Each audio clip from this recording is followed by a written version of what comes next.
Agency heads will assess the hiring practices of the contractors that serve their organizations and report their findings to the Office of Management and Budget. It is only one of the dozens of functions OMB handles in administering the work of the federal government. Dan Chenok, Executive Director of the IBM Center for the Business of Government, former Chief of the Information Policy and Technology Branch at OMB, and he's a contributor to OMB, an insider's guide. Dan, welcome. Thanks for coming on. What do you think people who work in government, who should know this stuff, don't know about OMB and all of the things that it does to administer the work of the government? Well, the book and the chapters written in the book were written by a team of leaders that ran different offices in OMB and are experts, having spent decades in the agency, kind of understanding perspectives and explaining those perspectives both to people in government and to new leaders coming into government. And three of the things that are important in terms of key findings from the book are the fact that OMB really provides objective analytical capacity and institutional memory for White Houses and White House staffs of both parties.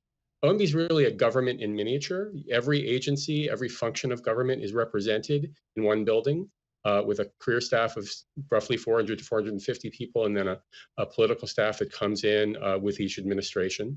The breadth of that reach really spans all aspects of policy, budgeting, and management.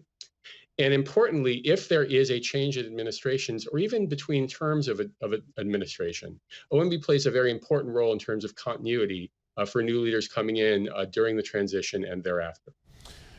I think of all of everything you just outlined demonstrates the tremendous value of this organization. I think the most valuable thing that you just mentioned, Dan, is the institutional memory.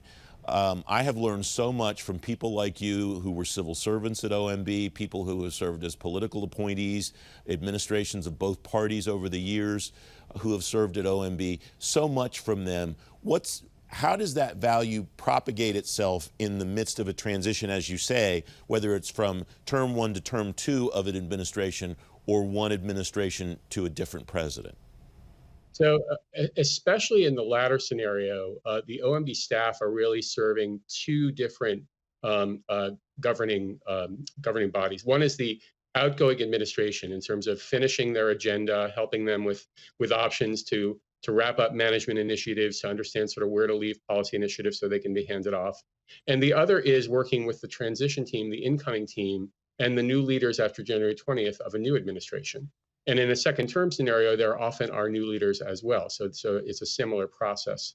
And the staff really help explain the continuity. There's many initiatives that get carried over, and this often doesn't get reported from one administration to another. A good example is the current president's management agenda, which takes a number of initiatives from the prior administration, and that administration in turn built on things that were developed in the very first president's management agenda that came under President Bush when I was still at OMB in 2002.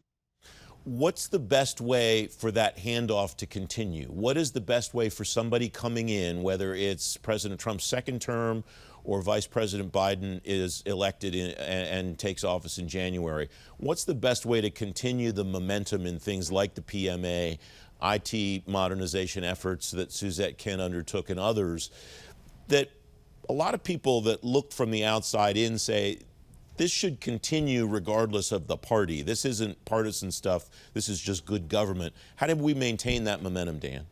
So 2 points. The OMB career staff really are looking at objective analysis and how best to proceed in terms of developing policy options and developing management frameworks for government. Very quickly, a new administration faces the issuance of a budget, and especially if there's a change in administration, that administration comes in, and the February date for the budget is just 2 weeks after the inauguration of a new president. And so a new administration has very significant and rapid choices to make during the transition. And so the OMB career staff helps that administration in that scenario really quickly move management and policy initiatives forward. And if new leaders come in a second term scenario, a similar process occurs. It just occurs sort of on a more normal time frame. There's been a debate over the 12 or 15 years that I've been following this stuff, Dan, that either one or the other of the M or the B is underemphasized or overemphasized at a particular time, and it ebbs and flows. What's your sense of that, and what is your sense of the way that a successful administration, you don't have to name which one you thought it was necessarily, or maybe it never existed, but what's the way to balance that to make sure that each of those functions inside OMB is healthy and maximizing its potential? Well, one of the things that the book takes care to do is to talk about both functions because they really are mutually reinforcing. If you provide funding for an initiative, but you don't have management discipline and oversight on that initiative, then the execution can fail.